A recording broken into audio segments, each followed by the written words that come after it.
सदगुरु बाबा देवी साहब की वाणी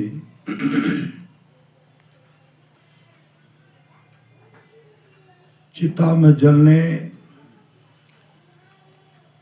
और कब्र में दाखिल होने के पहले मोक्ष प्राप्त करो।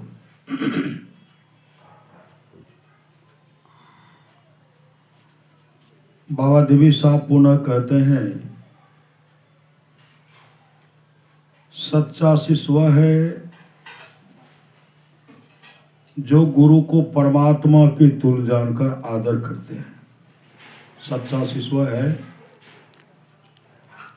जो गुरु को परमात्मा के तुल्य जानकर आदर करते हैं।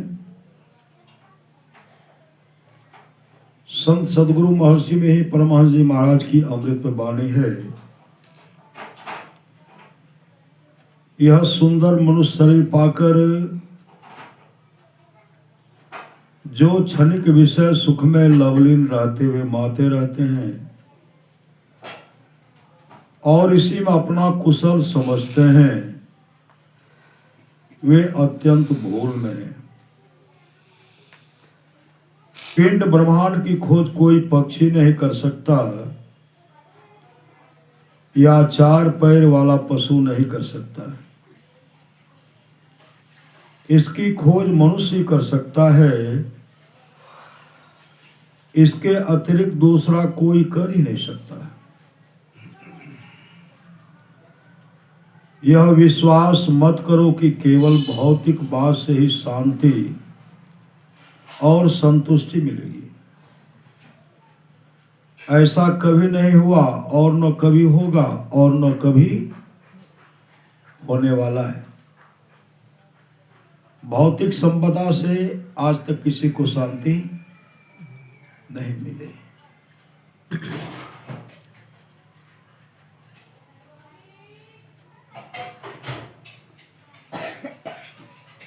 सिकंदर ने कहा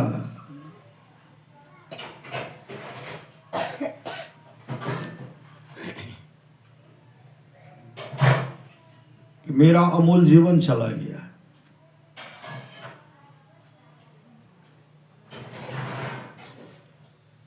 संसार की संपदा को बटोरने में।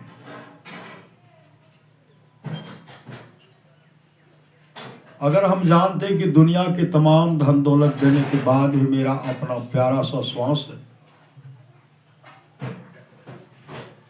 कोई वापस नहीं कर पाता, तो हम अपने अमूल्य जीवन को बर्बाद नहीं करते।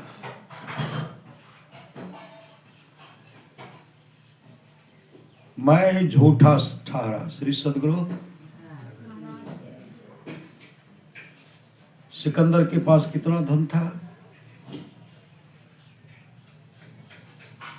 41 ऊंट पर तिजोरी का चाबी का गुच्छा था उनके पास में। 41 ऊंट पर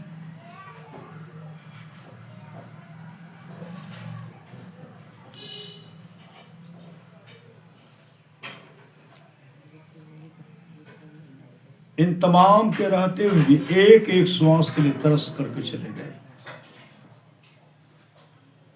एक एक श्वास के लिए। जब दंडानी से ने कहा, ऐ सिकंदर, विश्व विजय की लालसा लेकर के चले हुए हो, अपने मां का भी दर्शन नहीं कर सकोगे।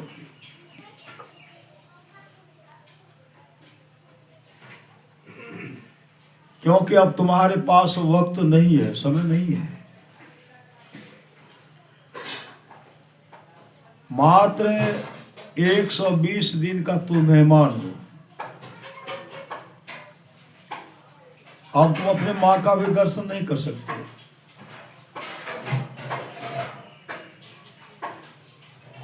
क्योंकि समय पर तुम पहुंच नहीं पाओगे। रास्ते में तुम बीमार पड़ोगे, तुम्हारी मृत्यु होगी।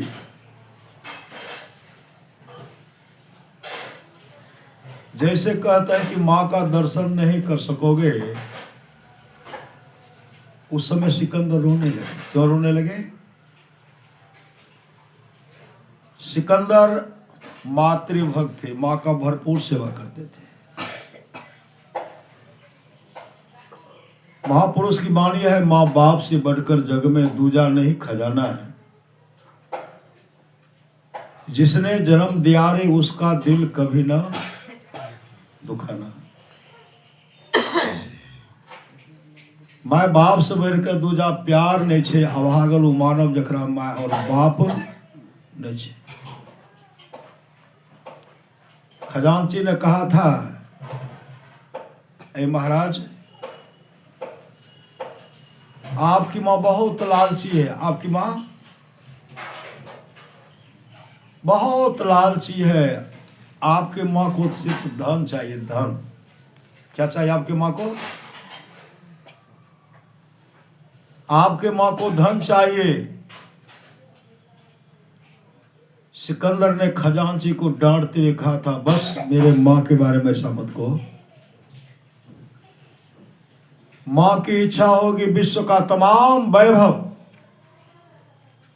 माँ के चरणों में रख दूंगा, लेकिन मेरे माँ के बारे में ऐसा मत कहो।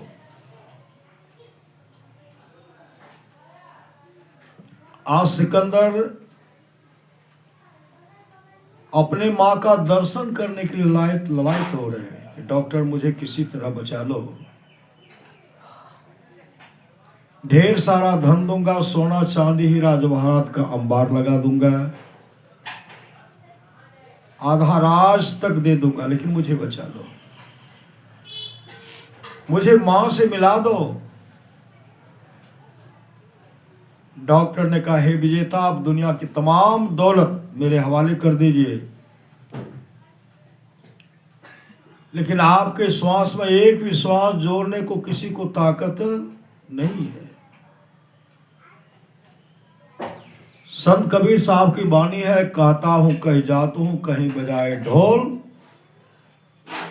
और सौसा खाली जात है तीन लोग का मोल। ऐसे महंगे मोल का एक श्वास जो जाए, तीन लोक नो पट तरे काहे दौर मिलाए। महापुरुष की वाणी है, अफसोस मूड मन तो मुद्दत से सो रहा है, सोचान था कि घर में अंधेर हो रहा है, 84 लाख मंजिल तय करके मुश्किलों से, जिस घर को तूने ढूंढा उस घर को खो रहा है। इस घर का तलाश हम लोग करते थे, चाहते थे कि हमको मिले। आज सिकंदर मंत्री जिसे कहते, मंत्री जी,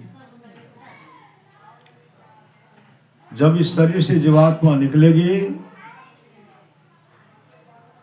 इस लाश को यूनान ले जाना, सारे शरीर को कफन से ढक देना, दोनों हाथ को खाली बाहर छोड़ देना, ताकि विश्व के लोग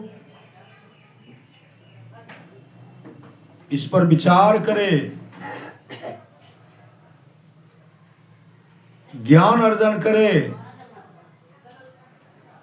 जो विश्व विजेता सिकंदर थे, आज दुनिया से खाली हाथ चला गया।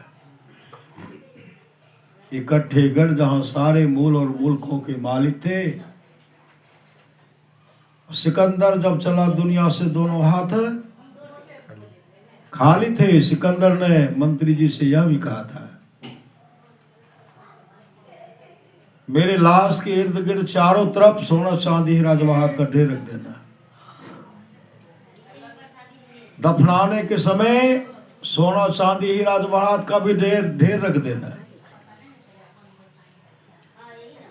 लेकिन मेरे कब्र पर लिखवा देना, इकट्ठे गढ़ जहां सारे मूल और मुल्कों के मालिक थे।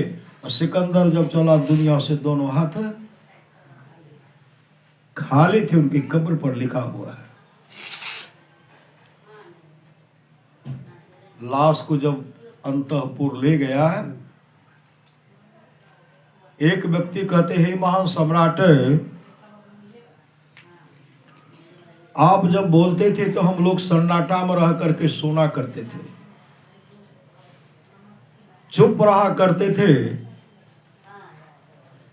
आप कितनी गहरी नींद में सो गए हैं कि मेरी आवाज आपके कानों तक नहीं जा रही है। दूसरा व्यक्ति कहते हैं, महासम्राट, आप दुनिया की तमाम दौलत को इकट्ठा कर लिया, संग्रह कर लिया, लेकिन आज आप अनाथ की नाई पड़े हुए हैं, आपका दोनों हाथ खाली बाहर पड़ा हुआ है। तीसरा व्यक्ति कहते हैं, महासम्राट, आपने दुनिया की तमाम दौलत को संग्रह कर लिया, लेकिन आज आपके शरीर को दफनाने के लिए कितना जमीन चाहिए? 2.25 गज जमीन, उससे अधिक नहीं। 2.25 गज जमीन चाहिए। इतने बड़े साम्राज्य को बनाने में, कई देश को जीतने में आपका मन नहीं माना, नहीं भरा, नहीं आटा, तो 2.25 गज जमीन में आपका मन कैसे मानेगा, कैसे अटेगा, कैसे भरेगा? भरने वाला है? भरेगा? संत कबीर साहब कहते, मानत नहीं मन मोरा साधो, मानत नहीं मन मोरा रे, बार बार तू ही कह समझावो, जग में जीवन, जग में जीवन थोड़ा रे, क्षण भंगुर है काया तेरी, क्या माने प्रतीत है, क्षण भर में ही बिनस जाएगी जो बालू की भीत। बालू के घर को विनष्ट होने में देर लगता है? नहीं लगता है। उससे भी ज्यादा यह मानव का शरीर जो है, उससे भी ज्यादा क्षणभंगुर है। कब इस शरीर से जीवात्मा निकलेगी, कब नहीं निकले, इसका कोई ठिकाना नहीं।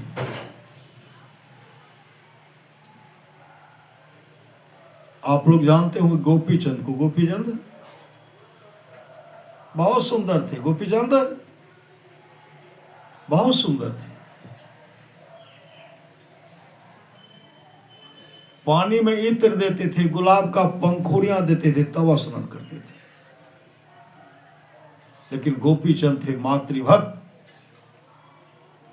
मां का भरपूर सेवा करते थे, मां का भरपूर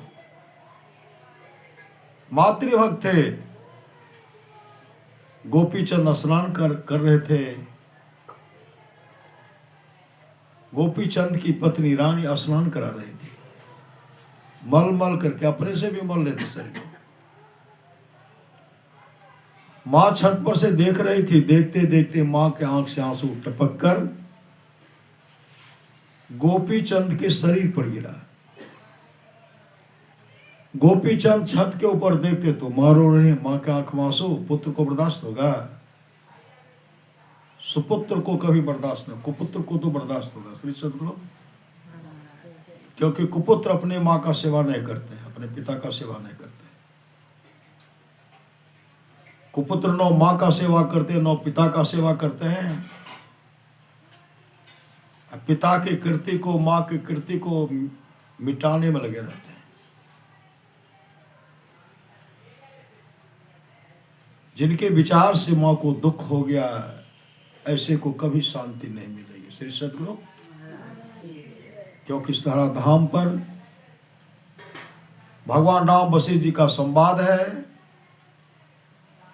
जो वाणी विचार के द्वारा अपने पिताजी को प्रसन्न कर लेते हैं। पिताजी को प्रसन्न करना, ब्रह्मा विष्णु महेश को खुश करना है। जो वाणी विचार के द्वारा अपने पिताजी को प्रसन्न कर लेते हैं, ब्रह्मा विष्णु महेश खुश हो जाते हैं। जो वाणी विचार के द्वारा अपने मां को प्रसन्न कर लेते हैं, अगर मां खुश हो गए, लक्ष्मी सरस्वती पार्वती जी खुश हो जाती है। जो भाई भाई में प्रेम से रहते, तमाम देवता खुश हो जाते हैं। जो गोतनी गोतनी में प्रेम से रह रहे, तमाम देवियां खुश हो जाती हैं। जो गुरु को प्रसन्न कर लेते हैं, विश्व ब्रह्मांड में जितने ऋषि मुनि हैं, सब खुश हो जाते हैं। अभी का व्यवस्था अभी कई वर्षों से पंकज बाबू, गुड्डू बाबू, मुन्ना बाबू, श्री सदगुरु, और नाम तो नहीं बोल लिया, श्री सदगुरु, ऐसे सुपुत्र कहिए, सुपुत्र। जब इनके पिताजी शरीर में थे, अपने पिताजी का पुण्यतिथि मनाते थे। सुपुत्र का काम है पिता के यश कीर्ति को बढ़ाना। ये सब भाई मिलकर के, सब बहू मिलकर के, सगे संबंधी मिलकर के पूर्वजों को शांति मिले। कई वर्षों से यहां सत्संग होते हुए आ रहा है।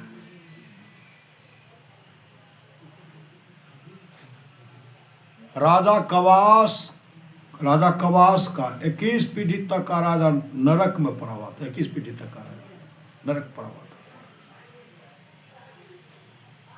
और सब पर जमदूत मुगदर से, सबको जमदूत क्या करते थे? मुगदर से पीटते थे, मुगदर चलाते थे, कूटते थे, कुटाई करते थे।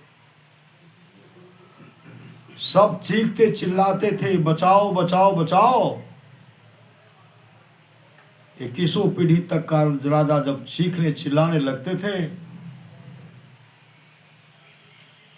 एक समय की बात है, जमराज को दया आ गई। जमराज आकर के कहते हैं, चीखते चिल्लाते हो, कोई बचाने वाला नहीं होगा। श्री सदगुरु,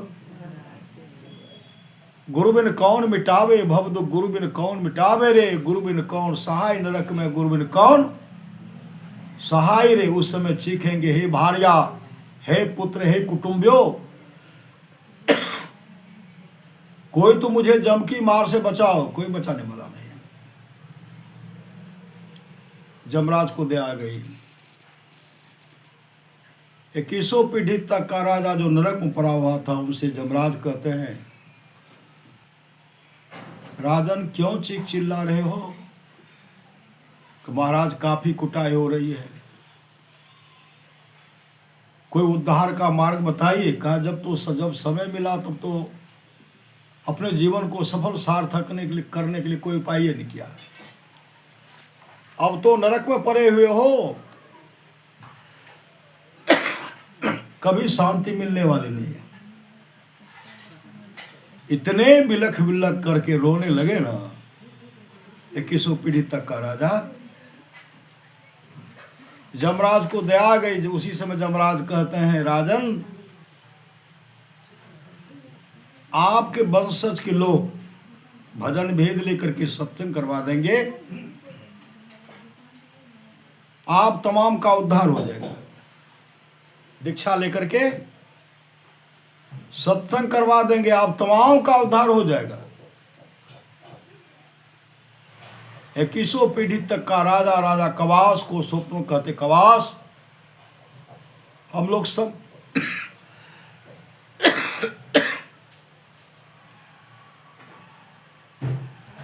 संपत्ति को बटोरने में अमूल जीवन को बर्बाद कर दिए। नौ जीवन की बागडोर को संत सदगुरु के हवाले किए, नौ सत्संग किए, भजन भेद लेकर के सत्संग करवा दो, हम लोगों का उद्धार हो जाएगा। 21 पीढ़ी तक का राजा स्वप्न कहते हैं। राजा कवास का नींद टूटा। सुबह हुआ, संत सदगुरु के पास गए। आज मेरे राज निवास में चलिए, राजमहल में चलिए, हमको दीक्षा दे करके सत्संग करवा दीजिए, सत्संग कर दीजिए। संत सदगुरु आए। जैसे संत सदगुरु आए, उनके सेवा सत्कार में लग गए और राजा कवास फूल तोड़ने लगे। फूल, जैसे राजा कवास फूल तोड़ रहे थे, उधर से पंडित जी आए। पंडित जी आए। पंडित जी कहते, महाराज आप अपने से फूल तोड़ रहे हैं, बोल क्या कीजिएगा? राजा कवास कहते आज हम भजन भेद लेंगे और आज मेरे यहाँ सत्संग भी होगा, पंडित जी आप भी आइएगा।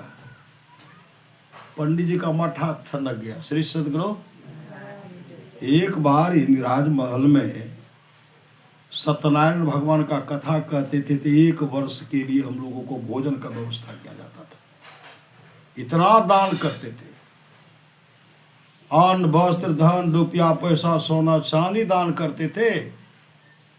ये जब सत्संग कराएंगे तो सत्यनारायण भगवान का तो कथा कराना बंद कर देंगे तो हम लोग को तो कोई लाभ ही नहीं होगा। कहते महाराज खरमास चल रहा, मुहूर्त अच्छा नहीं है। श्री सदगुरु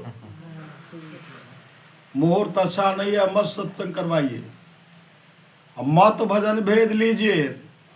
राजा कवास कहते हम तो दीक्षा लेंगे ही, सत्संग तो कराएंगे ही।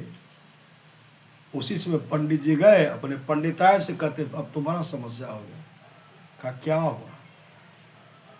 कब तो राजा कवास आज भजन भेद लेंगे, सत्संग होगा तो बराबर सत्संग ही कराते रहेंगे, पूजा पाठ तो होगा नहीं। श्री सदगुरु पूजा पाठ तो होगा नहीं, हम लोगों को कोई दान पुण्य भी नहीं होगा। श्री सदगुरु कोई दान पुण्य भी ये नहीं करेंगे। जाकर के कम से कम रानी को समझाओ। पंडितायन आई, महारानी भी सज धज रही थी। उसी समय पंडितायन आई, पंडितायन कहने लगी महारानी कहीं जाना है क्या? महारानी कहने लगी आज मैं दीक्षा लूंगी और मेरे राज दरबार में सत्संग होगा, आप भी आएंगे। पंडितायन कहने लगे आपका माथा खराब हो गया है, राजा साहब भजन भेद लेंगे, दीक्षा लेकर के सन्यासी बन जाएंगे। वो सन्यासी बन जाएंगे, राजपाट आप ही को संभालना पड़ेगा। और दूसरे राजा आकर के आप पर चढ़ाई करेंगे, आपको बंदी बना लेंगे। अभी तो राजरानी महारानी है ना, उसमें दासी का काम करना पड़ेगा, चौका बर्तन करना पड़ेगा। रानी का माथे ठन लगेगा। श्री सदगुरु यहाँ तो फेर लगाने में आए थे। रानी रोने लगी, महाराज के पास गए। महाराज कहते क्यों रो रहे हैं? कहा महाराज खरमास चल रहा, मुहूर्त अच्छा नहीं है, अच्छा मुहूर्त नहीं है। राजा साहब का विचार बदल गया। संत सदगुरु से नो भजन भेद ली, नो सत्संग करवाए, संत सदगुरु को वापस कर दिया गया। जैसे संत सदगुरु वापस गए, श्री सदगुरु आगे जगह है। 21 पीढ़ी तक का राजा जो नरक में पड़ा हुआ था उस पर मुकदर चलने लगा। श्री सदगुरु उस पर कुटाई मुकदर चलने लगा। श्री सदगुरु अब 21 पीढ़ी तक का राजा जो नरक में पड़ा हुआ था चीखने चिल्लाने लगे। जब चीखने चिल्लाने लगे वहां देवर्षि नारद खड़े थे। देवर्षि नारद चीखने चिल्लाने का जब आवाज सुने, देखते हैं कि जमदूत जो है ना 21 पीढ़ी तक का राजा को कुटाई कर रहे हैं और तब चीखने चिल्ला रहे हैं। देवर्षि नारद कहते भैया कितना सुंदर शांत माहौल था, तुम लोग क्यों पीट रहे हो? उस समय जमदूत कहते हैं आज इनके घर पर संत सदगुरु को बुलाया गया था। आज राजा कवास भजन भेद लेकर के सत्संग करवाते। जमराज ने कहा इनके घर पर सत्संग होगा, राजा कवास भजन भेद लेंगे। इस अब इनके वंशज जो नरक में पड़े हुए हैं उनकी कुटाई नहीं होगी, उन तमाम का परम कल्याण होगा। राजा कवास किसी के बहकाव में आ गए श्री सदगुरु पंडित जी के फेर में। जमराज कहते खूब कूटो, तो कुटाई तो करना ही पड़ेगा ना, इसलिए कूट रहा। उसी समय 21 पीढ़ी तक का राजा राजा कवास से देवर्षि नारद से कहते हैं, हे देवर्षि, राजा कवास को समझाइए, हम लोग राज को बढ़ाने में अमूल जीवन को बर्बाद कर दिए, कभी सत्संग नहीं करा, कभी सत्संग नहीं करवाए, जिसके चलते हम लोगों को दुख भोगना पड़ा। उनको समझाइए और उनको कहिए पंडित को भी डांटे, पंडितन को भी डांटे, रानी को भी डांटे, रानी को भी डांटे। देवर्षि नारद आकर के जैसे समझाए ना, फिर राजा कवास गए संत सदगुरु के पास, संत सदगुरु को लाए, ला करके फिर फूल तोड़ने लगे। फिर उधर से पंडित जी आ गए, कहते महाराज आज क्या होगा, कल तो सत्संग होता, दीक्षा लेते, आज क्या होगा। राजा कवास कहते पंडित जी आप बहुत फेर लगाते हैं श्री सदगुरु, आज दीक्षा लेंगे सत्संग होगा, आप भी रहिएगा। पंडित जी कहते खरमास चल रहा है। राजा कवास कहता है सिपाही पकड़ो तो पंडित को। जैसे सिपाही आगे बढ़े पकड़ने के लिए भागे, गिरते बजरते पंडित जी अपने घर गए। पंडितान आंगन में थी, पंडित जी गिर गए। पंडितान कहते क्या हुआ, आज राजा कवास भजन भेद लेकर के सत्संग कराएंगे, हम कह रहे थे खरमास चल रहा है मत लीजिए। राजा कवास ने कहा सिपाही से पकड़ो, देखो सिपाही तो नहीं आ रहा श्री सदगुरु, सिपाही तो रास्ते से घुर गए। कुछ देर के बाद पंडित जी कहते हैं आप जाओ फिर से समझाओ। जैसे रानी को समझाने के लिए आए, रानी तो समझ कर रोने लगी। फिर पति से महाराज से कहते मत लीजिए खरमास चल रहा है। राजा साहब देखे कि पंडितन बगल में खड़ी है श्री सदगुरु, ऐसे सिपाही पंडितन को पकड़ो तो पंडितन भागे श्री सदगुरु। राजा कवास रानी को डांटे, भजन भेद लीजिए, भजन भेद, पति पत्नी भजन भेद लिए, राजा रानी दोनों मिलकर के दीक्षा लिए, सत्संग करवाए। जैसे सत्संग समापन की ओर गया, 21 पीढ़ी तक का राजा जो नरक पड़ा हुआ था, उससे स्वर्ग लोक से विमान आया। अब विमान पर बैठा करके स्वर्ग लोक लेके चला गया। ये सत्संग का फल है, ये सत्संग का फल है। देखते हैं तीनों भाई श्री सदगुरु, माँ भी है, 100 परिवार मिलकर के अपने पिताजी अपने दादाजी के श्री सदगुरु पुण्य तिथि के अवसर पर सत्संग करवा रहे हैं, और इनसे 100 पीढ़ी का उद्धार होता है श्री सदगुरु। सुनने वाला का 100 पीढ़ी। महाभारत सबल सिंह कृत चौहान, महाभारत को उलट करके पढ़िए। भगवान नरसिंह भक्त प्रहलाद से कहते हे प्रहलाद, जब प्रहलाद बिलख बिलख करके रोने लगे ना, लोग क्या कहेंगे, ऐसे कुपुत्र का जन्म हुआ जो पिता का हत्या करवा दिया। उसी समय भगवान नरसिंह कहते हे प्रहलाद, किसी भी कुल में मम भक्ता मेरा एक भी भक्त हो जाता है, वह भक्त 100 पीढ़ी को भक्त तारता सोए।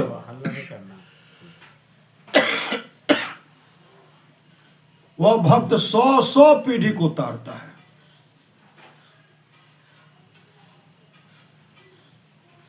एक भी कुल में भक्ता, मामा का, मौसी का, फुआ का, पिता का, माँ का, पुत्री का 100 पीढ़ी का उद्धार होता है इस सत्संग से। वही भगवान श्री राम कहते हैं भगति सुतंत्र सकल सुख खाने, अब बिनु सत्संग न पावे। प्राणी जिसको जीवन में मिला सत्संग है उसको हर घड़ी आनंद ही। श्री सदगुरु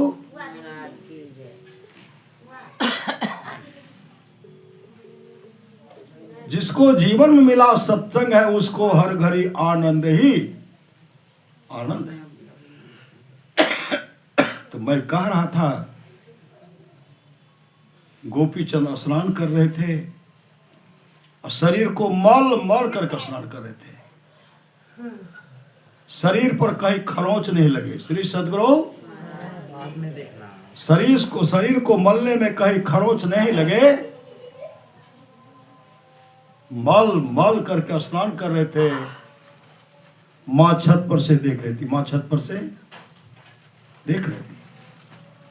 देखते देखते मां के आंख से आंसू टपक कर गोपीचंद के शरीर पर गिरा।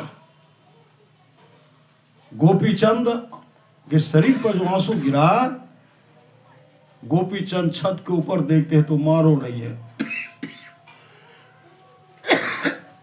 मां रो रही है।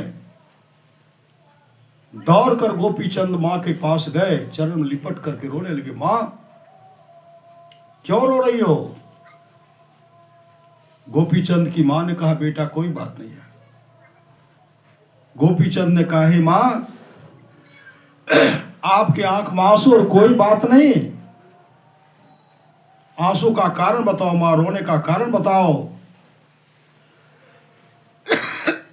जब तक रोने का कारण नहीं बताओगे, आंसू का कारण न बताओगे न स्नान करूंगा न भोजन करूंगा। पुत्र हट के सामने मां लाचार हो गई। मां कहने लगी, बेटा जितना सुंदर तुम हो, तुमसे विशेष सुंदर तुम्हारे पिताजी थे। आज उस संसार में नहीं है, तुम भी नहीं रहोगे मेरे लाल, इसलिए मैं रो पड़ी। गोपीचंद ने कहा, मां इस शरीर को सार्थक करने के लिए कोई उपाय है? कोई उपाय कि मानव का जीवन सफल हो जाए? बड़े भाग मानुष तन पावा, सुर दुर्लभ सब ग्रंथ गावा। ये मानव का जीवन जो है सफल हो जाए, कोई उपाय है?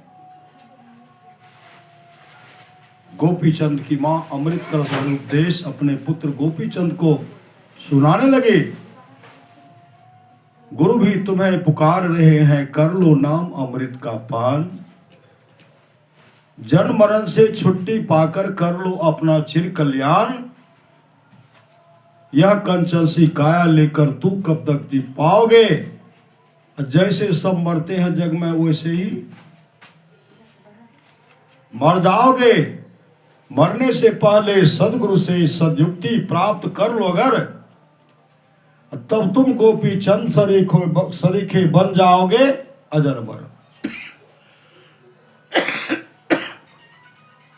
मां का उपदेश सुन गोपीचंद गुरु गोरखनाथ के पास गए, उनसे युक्ति लेकर के, भजन भेद लेकर के, मुस्तैदी के साथ ध्यान भजन किए, सत्संगित और ध्यान नित्य करते हुए अपने जीवन को मंगलमय बना लिए और मोक्ष को प्राप्त किए। वही भगवान श्री राम कहते, जीवन मुक्त ब्रह्म पर चरित सुनते ध्यान। जे हरि कथा न करी रति तिनके ही पासान। जीवन मुक्त महापुरुष संत भी समाधि को छोड़कर चरित्रों और सत्संग के वचनों को सुनते हैं। जो हरि कथा में प्रेम नहीं करते उनका हृदय क्या है? पत्थर है। बड़े भाग मानुष तन पावा, सुर दुर्लभ सब ग्रंथ गावा। साधन धाम मोक्ष कर द्वारा, पाए जही पर लोक सवारा।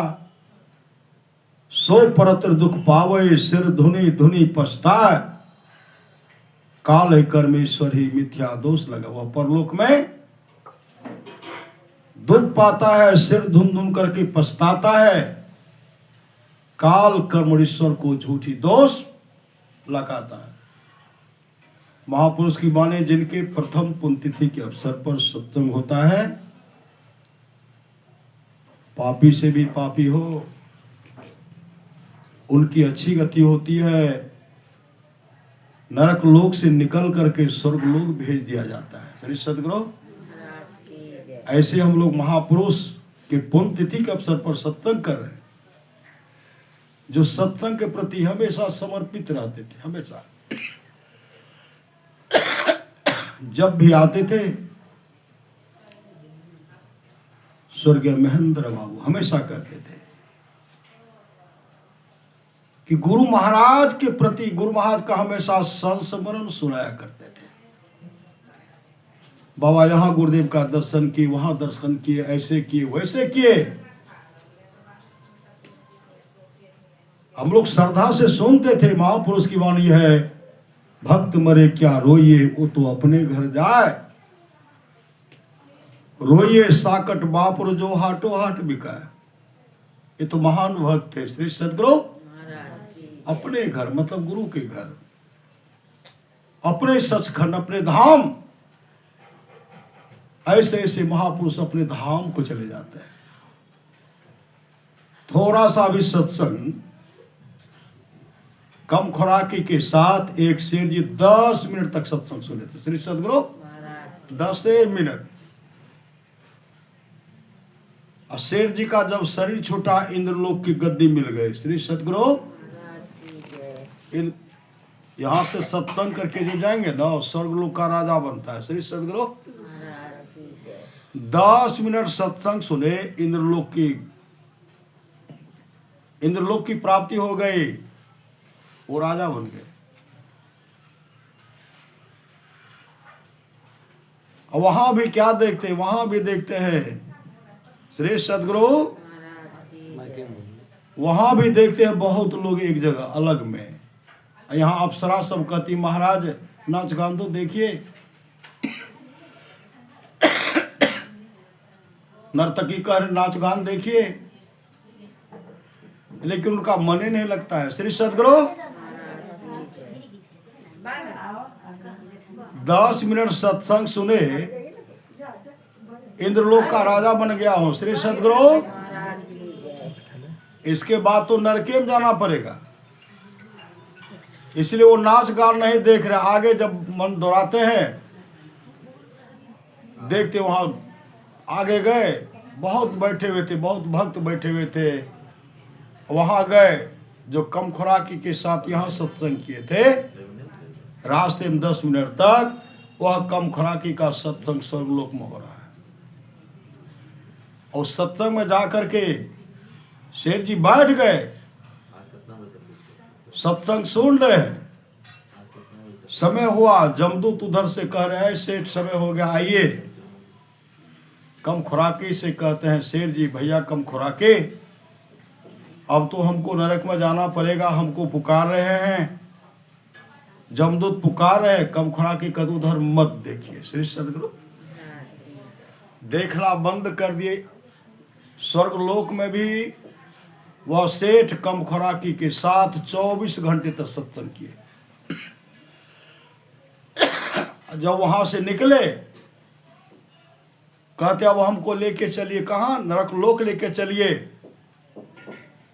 जो आए थे उनको लेने के लिए, वो कहते अब नरक लोक नहीं, अब इंद्रलोक की गद्दी को संभालिए। 1 वर्ष 100 वर्षों तक इंद्रलोक का राजा बनकर के रहिए। ये सत्संग का फल है। जिसको जीवन में मिला सत्संग है, उसको हर घड़ी आनंद ही आनंद है। शेर जी का 10 मिनट में काम बन गया। हमारे स्वर्गीय महेंद्र बाबू का ये तो जीवन पर्यंत, जब तक जीवन धारण किए, जब तक जीवित रहे, अपने जीवन को भागवत में सत्संगमय बना लिए। समय पर स्तुति, समय पर ध्यान। ध्यान तो खूब करते श्री सद्गुरु, हम माता जी बता सकती हैं। लेकिन समय पर जब भी देखे श्री सद्गुरु, समय पर जग जग करके ध्यान करते थे। सत्संग के प्रति और ध्यान, समय से कोई समझौता नहीं। श्री सद्गुरु, समय पर ध्यान करना है तो करना है, बाहर ब्रह्म मुहूर्त में जग करके ध्यान करना है तो करना है, स्तुति करना है तो स्तुति करना है, सत्संग करना है तो सत्संग करना है। अब पुण्यतिथि के अवसर पर, पिताजी के पुण्यतिथि के अवसर पर सत्संग कराना है तो कराना है, कराते थे श्री सदगुरु। मांग एक परंपरा है, लेकिन महापुरुष की अच्छी गति हुई है श्री सदगुरु। सुनि समझहि जन मुदित मनो मज्जहि अति अनुराग, अल्लाह चारि फल अछत तनु साधु समाज। प्रयाग जो साधु समाज में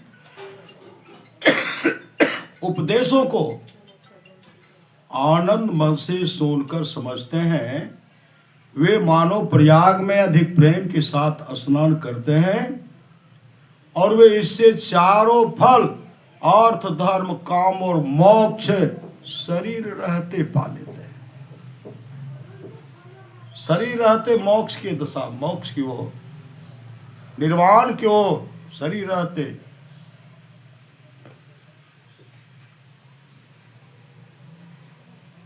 देवर्षि नारद गए नरक लोक श्री सदगुरु।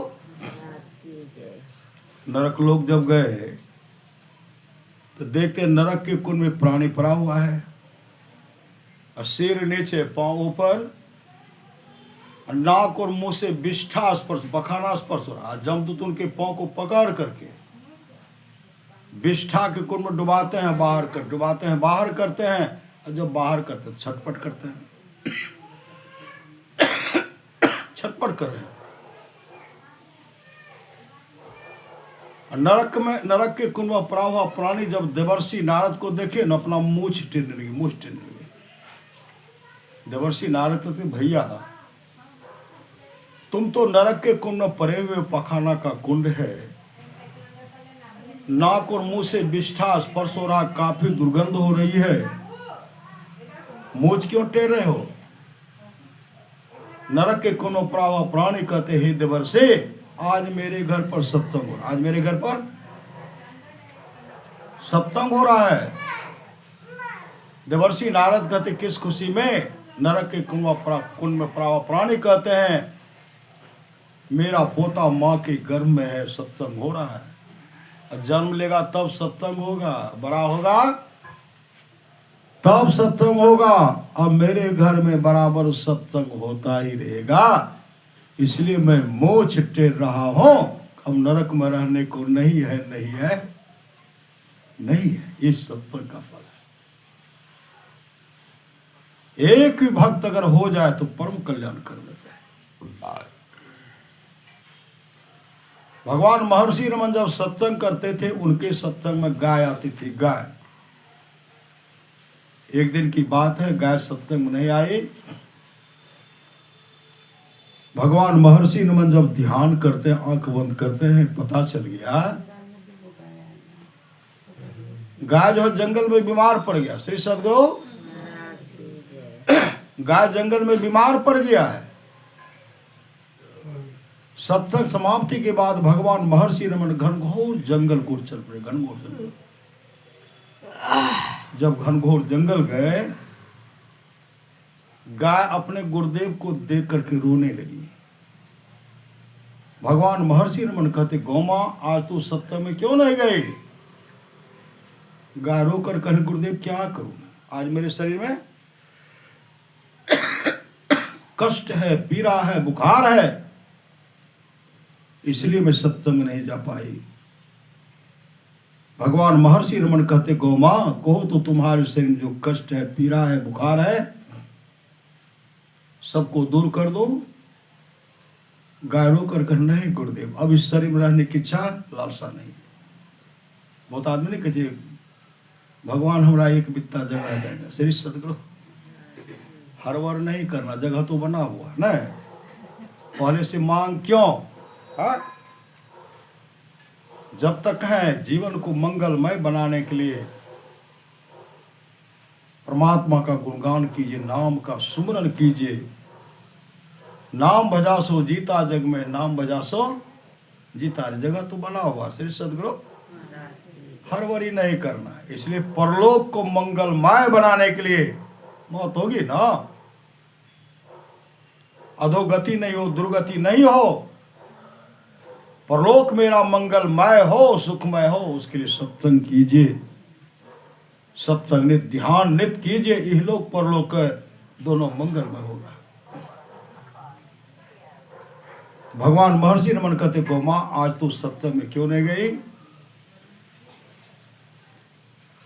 गाय रोकर के गुरुदेव आज मेरे शरीर में काफी कष्ट है, काफी पीड़ा है, काफी बुखार है, इसलिए मैं सत्संग में नहीं जा पाई। भगवान महर्षि नमन कहते गौ मां कहो तो तुम्हारे शरीर में जो कष्ट है, पीड़ा है, बुखार है, सबको दूर कर दो। गाय रोकर कर नहीं गुरुदेव, अब इस शरीर में रहने की इच्छा लालसा नहीं है। आपके पास जाकर आपका जो मैं बराबर दर्शन किया करते थे, सत्संग श्रवण किया करते थे, उस पुण्य के चलते अब इस शरीर को परित्याग करूंगी, परित्याग करके दिव्य रूप धारण करूंगी। विष्णु लोक से विमान आने वाला है, विमान पर बैठकर विष्णु लोक को चले जाऊंगे और भगवान विष्णु के चरण के अधिकारी बन जाऊंगी। गाय उसी से अपने गुरुदेव के सामने अपने शरीर को परित्याग करती है, दिव्य रूप धारण करती है। विष्णु लोक से विमान आता है, भगवान विष्णु के पार्षद उस विमान पर बैठाकर गाय दिव्य रूप धारण करके विष्णु लोक को चले गए, भगवान विष्णु की चरण के अधिकारी बन गए। इस सत्संग का फल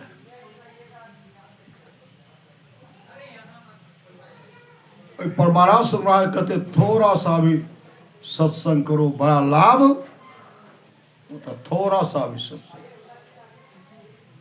एक ही भक्त जिस खानदान में, जिस कुल में हो जाए, वह भक्त 100 पीढ़ी को उतारता है। और उनके बस में भगवान, जब उनके बस में भगवान हो जाते हैं, नरक में जो जो प्राणी पड़े हुए रहते हैं सबका उद्धार कर देते हैं। आप लोग जानते होंगे सच्ची घटना, श्री सद्गुरु,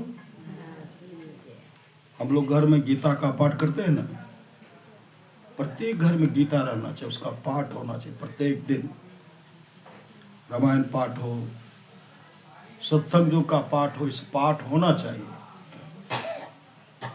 श्री सद्गुरु, श्री सद्गुरु, अगर सत्संग सुनेंगे तो चित्रगुप्त की डायरी पर सत्संग ये चढ़ेगा ना, गप करेंगे तो गप पे होगा। श्री सद्गुरु, इसलिए जो भी थोड़ा सा मिला सत्संग सुन लीजिए, गप मत कीजिए ना।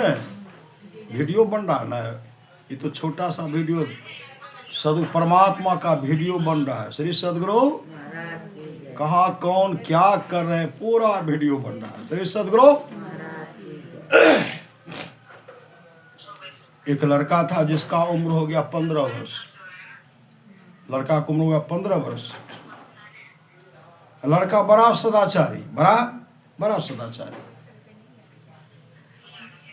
भगवान कृष्ण के अनन्य भक्त, प्रभु के अनन्य भक्त थे। श्री सद्गुरु, एक दिन की बात है, वो लड़का अपने माँ से कहने लगा, माँ, सबका पिताजी को तो देखता हूं, मेरा पिताजी कहाँ है? मेरा पिताजी कहाँ है माँ? उसमें माँ रोने लगी। माँ जब रोने लगी, लड़का कहते, माँ क्यों रो रही हो? मैं तो पिताजी के बारे में न पूछ रहा था। माँ रोने लगी और कहने लगी, बेटा, जिस समय तेरा जन्म भी नहीं हुआ था, तू मेरे गर्भ में पल रहा था, तुम्हारे पिताजी मुझसे रुष्ट होकर के, नाराज होकर के निकल गए हैं। 15 बरस हो गया, अभी तक नहीं आया।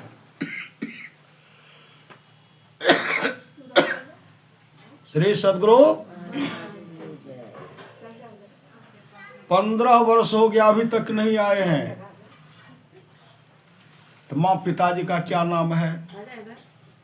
दादाजी का नाम पूछे, पूरा परिचय ले लिए, रंग रूप पूछ लिए। उस समय वो लड़का कहते, माँ, मैं जा रहा हूं पिताजी को ढूंढने के लिए, जब तक पिताजी को ढूंढ करके नहीं आऊंगा तब तक मैं नहीं आऊंगा। मां रोने लगी। श्री सदगुरु, इकलौता मेरा सहारा है, तू जा रहा कह रहे, अब पिताजी नहीं मिलेंगे तो हम आएंगे ही नहीं। मां बिलख उलख करके रोने लगी। उसमें पुत्र कहते, मां मैं पिताजी का पता लगा करके आ रहा हूं, सब के बारे में पता, पिताजी का नाम पूछे, दादाजी का नाम पूछे, गांव सब परिचय लेकर के जैसे आगे बढ़े, ये नाम का सुमरन करते, भगवान कृष्ण करण भक्त है, आगे बढ़े, घनघोर जंगल चले जाते हैं। एक ऐसा जगह था,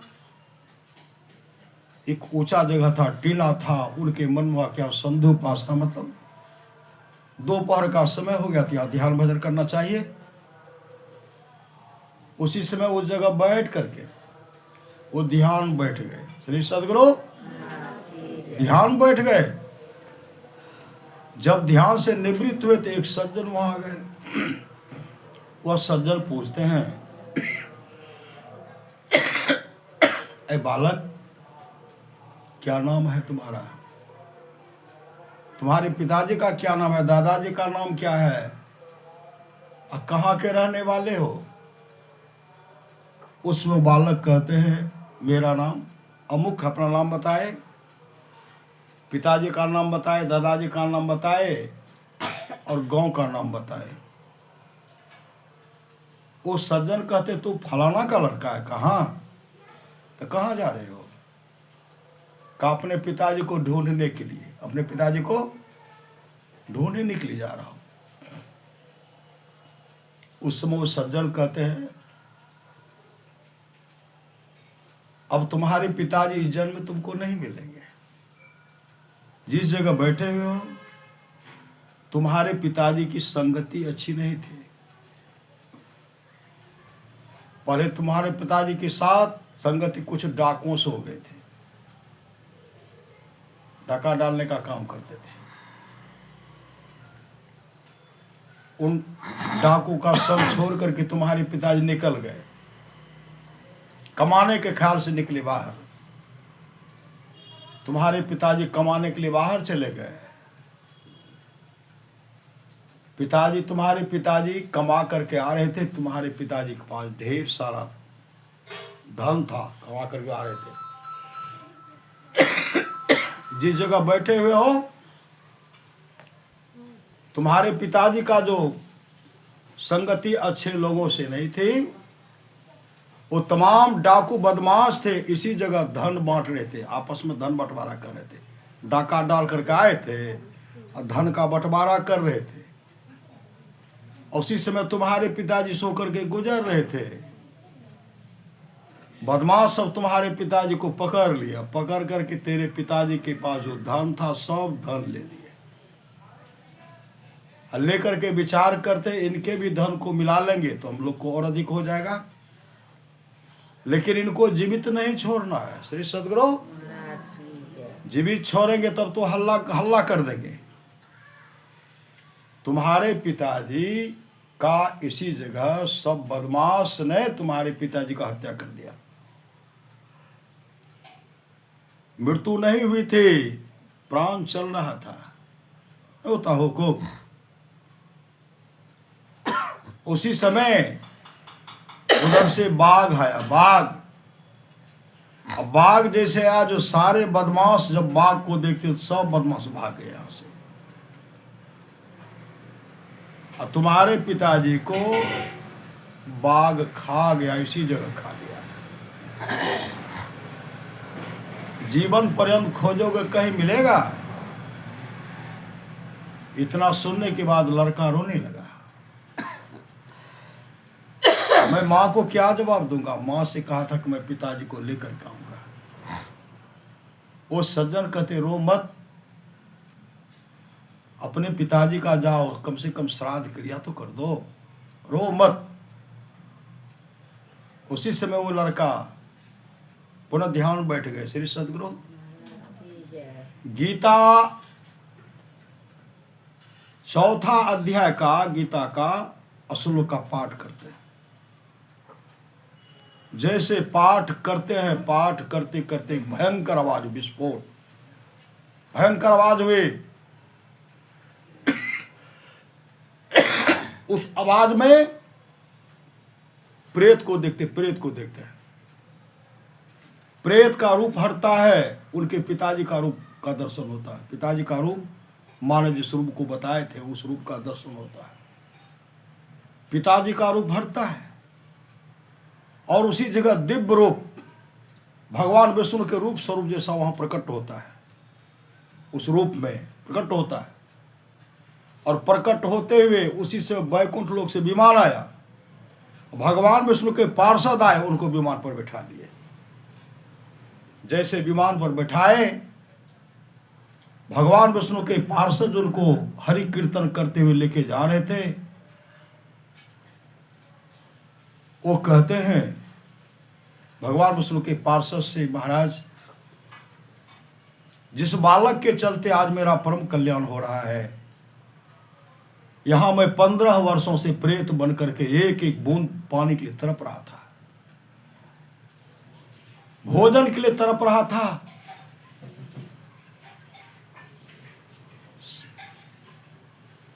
प्रेत बन करके दुख को भोग रहा था, जिस बालक के चलते आज मेरा परम कल्याण हो गया। अब मैं वैकुंठ धाम को जा रहा हूं,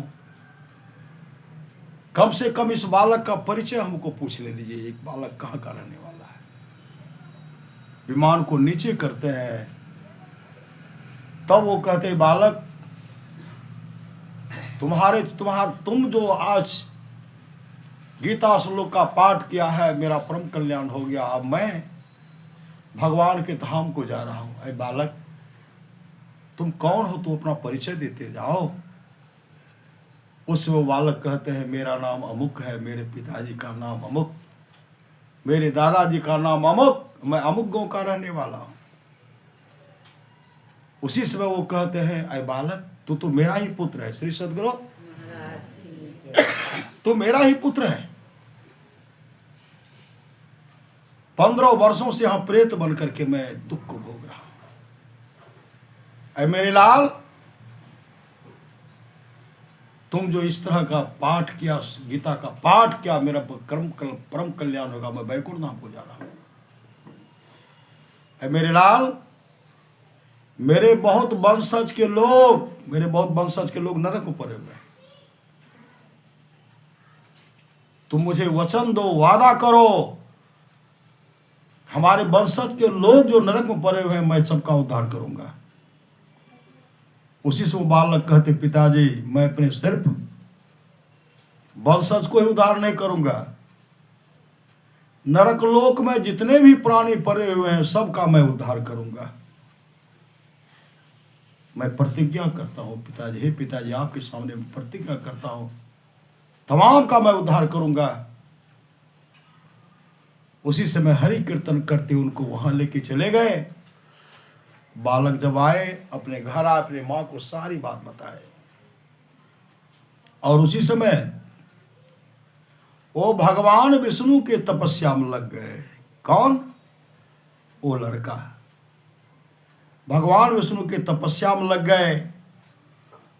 भगवान विष्णु उनके तपस्या से जब प्रसन्न हो गए ना, भगवान विष्णु प्रकट होते कहते, वत्स मांगो, बस क्या मांगते हो? उसमें बालक कहते, भगवान, यदि आप हम पर खुश हैं, प्रसन्न हैं, नरक में जो जो प्राणी पड़े हुए हैं सबका उद्धार कर दीजिए, नरक लोक से निकाल करके स्वर्गलोक भेज दीजिए। उस समय भगवान विष्णु कहते हैं, ए बालक, मैं तो विष्णु लोक का राजा हूं, लेकिन जमलोक का राजा तो जमराज है, लेकिन मैं अपने पार्षद को वहां भेज रहा हूं और जमराज से आग्रह मैं कर रहा हूं कि जो भी प्राणी नरक में पड़े हुए हैं सबको नरक से निकाल करके स्वर्गलोक दे दीजिए। उसी समय भगवान विष्णु के पार्षद गए, जमराज से कहते हैं, भगवान विष्णु का आदेश है, आग्रह भी है, नरक में जो जो प्राणी पड़े हुए सबको नरक से निकाल करके स्वर्गलोक को भेज दीजिए। कहने भर का देर था श्री सद्गुरु। जितने भी प्राणी नरक में पड़े हुए थे, किसी को स्वर्गलोक, किसी को गंधर्व लोक, आदि आदि लोकों की प्राप्ति करा दिए। एक भी भक्त अगर किसी कुल में हो जाता है ना, भक्त तारता सो सबका उद्धार कर दिए। इसलिए पुत्रवती जुवती जग सोई, रघुपति भगति जासु सुत होई। तो आज हम लोग ऐसे महापुरुष के पुण्यतिथि के अवसर पर सत्संग कर रहे हैं। तीनों सुपुत्र सपरिवार मिल करके आप तमाम आए हैं। श्री सद्गुरु कहाँ आए हैं? सत्संग करने के लिए आए हैं। आप तमाम लोग जो 100 पीढ़ी का उद्धार होगा। श्री सद्गुरु महापुरुष का तो उद्धार पहले हो गया है। इसलिए सुनि समझहि जन मुदित मनो मज्जहि अति अनुराग, लाहि चारि फल अक्षत तनु साधु समाज प्रयाग। जो साधु समाज उपदेशों को आनंद मन से सुनकर समझते हैं, वे मानो प्रयाग में अधिक प्रेम के साथ स्नान करते हैं और इससे चारों फल अर्थ धर्म काम और मोक्ष शरीर रहते पा लेते हैं। मज्जन फल देखी तत्काला का कोई पिक बको। मरला भी सुन रहे थे, बड़े भाग मानुष तन पावा सुर दुर्लभ सब ग्रंथ है गावा। यह भी सुन रहे थे, करण धार सदगुरुदेव नावा, दुर्लभ सात सुलभ करी। पावोद्धार कौन करेंगे? सामर्थ्यवान सदगुरु करेंगे। बहुतों को उद्धार किए श्री सदगुरु। परमाराज सदगुरु महाराज के सत्संग में हनुमान जी आते थे। हनुमान जी अभी भी गुरुदेव सत्संग प्रकट हो जाते हैं। श्री सदगुरु अभी भी एक जगह सत्संग हो रहा था। श्री सदगुरु उस दिन गुरुदेव सिंहासन पर बैठ गए, कुर्सी पर बैठ गए। श्री मेरे गांव की घटना। श्री सदगुरु मेरे गांव की घटना है। रविवार, आज रविवार है ना, रविवार के दिन सत्संग मंदिर में सत्संग करने के लिए गए। एक युवक, फलोद का युवक था, हमसे पूछते हैं, बाबा गुरु महाराज कह रहे, हम गुरु महाराज का नहीं देख लिए। रास्ते में उनको हम बताते हुए जा रहे हैं। उसके बाद मंदिर प्रवेश कर गए। गुरु महाराज के पावन विग्रह को प्रणाम करके स्तुति प्रारंभ किए, रामायण जी का पाठ शुरू किए। श्री सदगुरु और महर्षि में ही के दिनचर्या उपदेश, पूज्य गुरुदेव का संक्षिप्त परिचय हम पढ़ करके सुनाने लगे। परिचय सुना रहे हैं। अब क्या कहते हैं, बाबा हे देखियो गुरु महाराज कुर्सी पर बैठल से, हे देखियो, और गुरु महाराज के चरण देखियो, हे देखियो, हे देखियो, हे देखियो, हे देखियो। साक्षात दर्शन दिए। गुरु ही तो है, गुरु पितु है, गुरु ही जीव के मितु है। गुरु सम कोई नहीं दूजा, जो जीवों को उधारा है। गुरु की नित्य कर पूजा, जगत सम नहीं दूजा। मैं ही कौन नहीं सूझा, फकत गुरु ही आधारा है। उनको साक्षात गुरुदेव दर्शन दिए। आज हम लोग पुण्यतिथि के अवसर पर सत्संग कर रहे हैं। मेरे पिताजी का पुण्यतिथि फागुन शुक्ल पक्ष त्रयोदशी को। श्री सदगुरु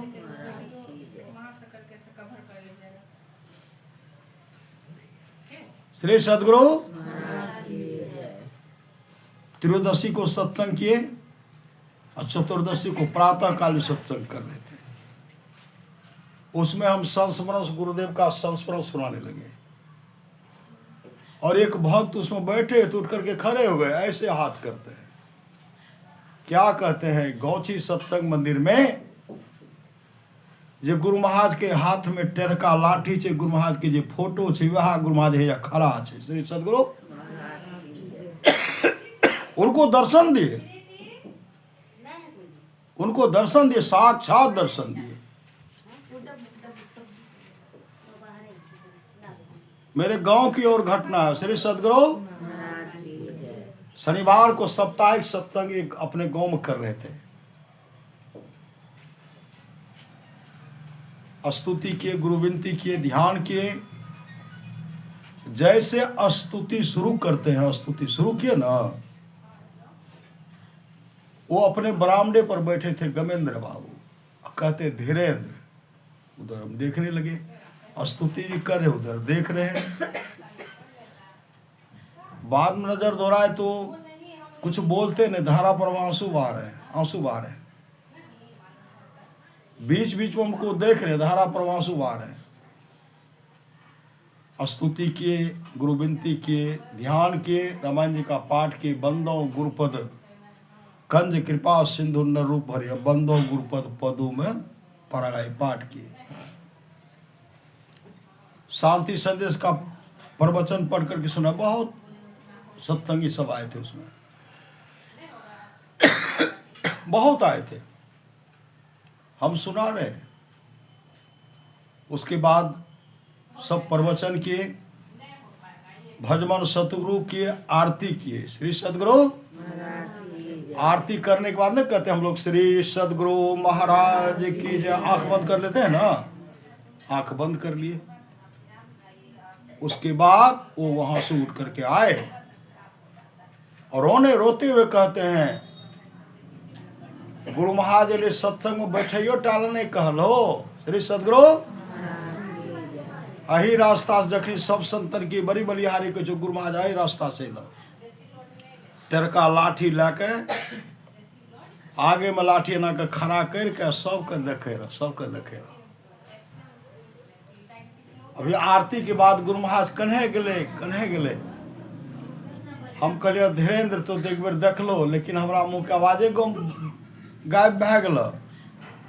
आप भले कि उठ के जाके कहबे देवाल में जो सटले रह गए। श्री सदगुरु और गुरु महाराज अभी कते गेले, रोने लगे।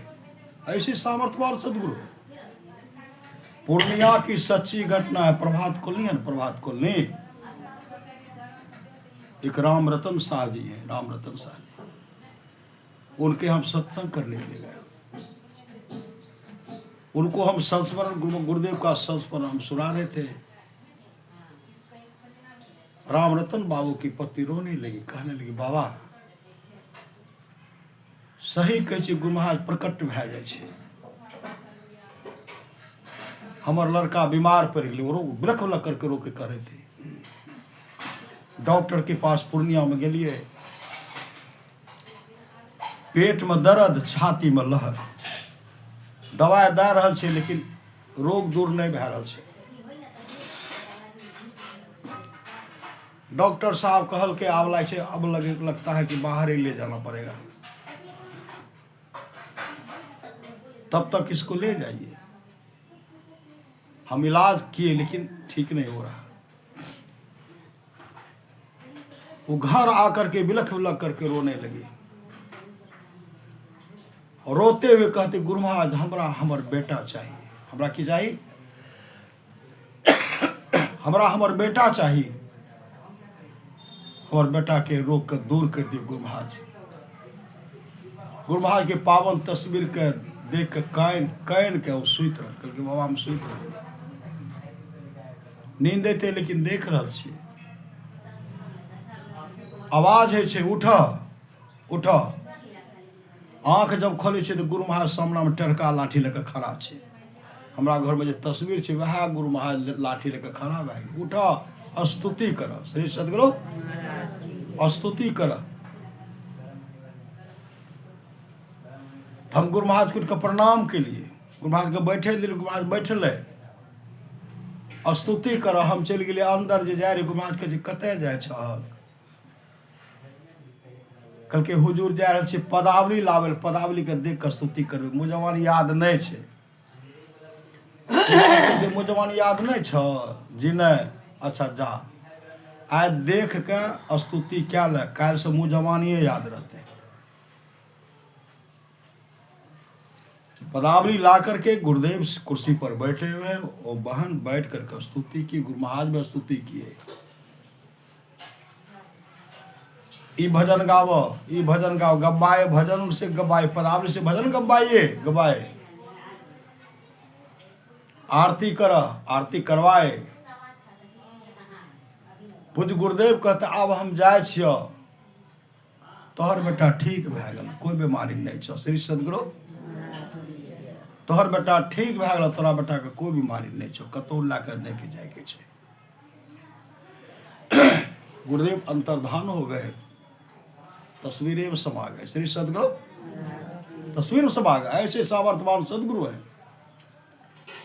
दौड़ करके पुत्र के पास गए तो पुत्र गहरी नींद में सोए थे।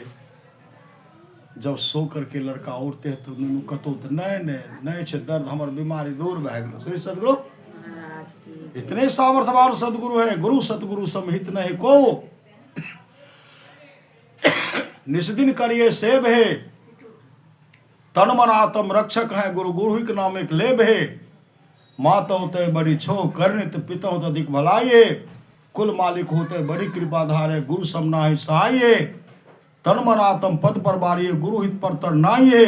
निर्दिन चरण शरण में रहिए और ना अनुपाइए, कोई दूसरा उपाय है ही नहीं है। इसलिए सतगुरु सेवत, गुरु को सेवत, मिटत सकल दुख झेला रे। सच्ची घटना है। श्री सदगुरु एक माँ थी, एक ही पुत्र था उनको। माँ समर्पित सत्संग, लड़का भी समर्पित।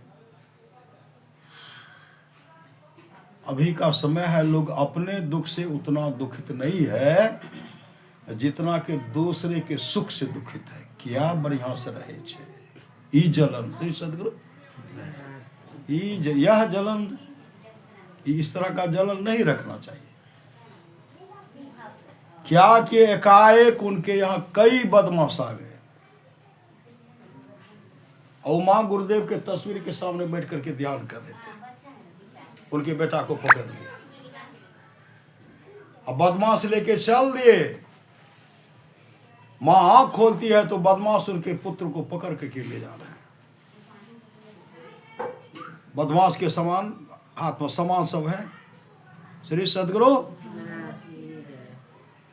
वह मां गुरुदेव के सामने आंचल फैला दी। हुजूर हमार बेटा चाहिए। कि चाहिए? हमार पुत्र चाहे, हमार बेटा चाहिए। आंचल फैला करके बिलख बिलख करके रो रहे।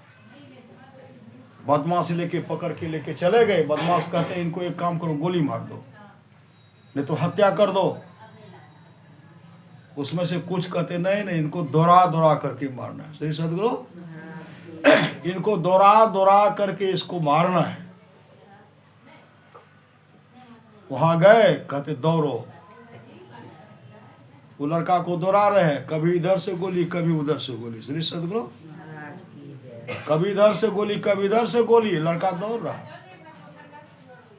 इतने तूफान तीव्र गति से दौड़े, दौड़ करके आकर के मां के आंचल में गिर गए।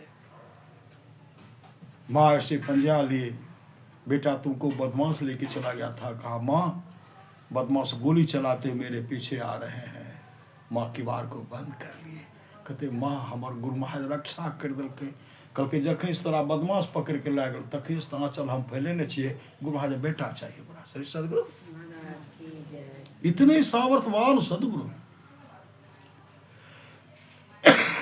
गुरु ही तो हैं, गुरु पितु हैं, गुरु ही जीव के मितु हैं। गुरु सम कोई नहीं दूजा, जो जीवों को उधारा है। गुरु की नित्य कर पूजा, जगत तीन सम नहीं दूजा। मैं ही को आन नहीं सूझा, फकत गुरु ही आधार है। आप लोग जानते हो कि झाली घाट, श्री सदगुरु झाली घाट एक बस्ती है। उस गांव में गुरुदेव कई बार आए, कई बार गुरुदेव का पदार्पण हुआ उस गांव में। श्री सदगुरु कई बार उस गांव में गुरुदेव का पदार्पण हुआ है और बहुत सत्संग उस गांव में। श्री सदगुरु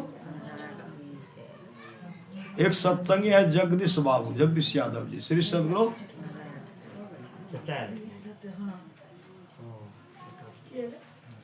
श्री सदगुरु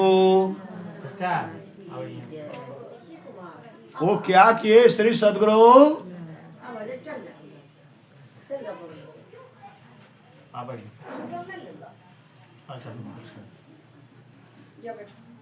ट्रैक्टर खरीदे। श्री सदगुरु क्या किए? ट्रैक्टर, पुराने जमाने ट्रैक्टर खरीदे।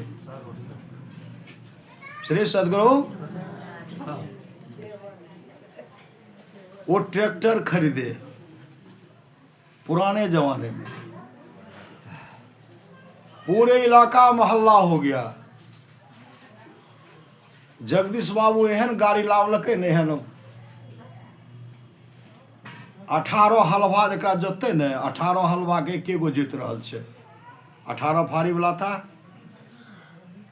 एक फाड़ी में 2 बैल, 36 बैल जो काम करते। श्री सदगुरु 18 हलवा 36 बैल जो काम करते, एक आदमी काम कर रहा है। वो खेत जुतवाते थे। चारों तरफ चार पर लोग भीड़ लगा करके देखते थे। बहुत पहले की बात है। ड्राइवर को रखे, ड्राइवर चला रहे थे। इनके लड़का के मन में हमरो सीखना चाहिए।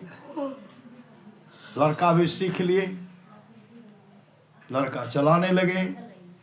खेत आते थे, ड्राइवर को उतार देते थे, कहते हम चलावे छे। ड्राइवर को भी सुविधा हो गया, चला रहा है तो ड्राइवर बैठल छे।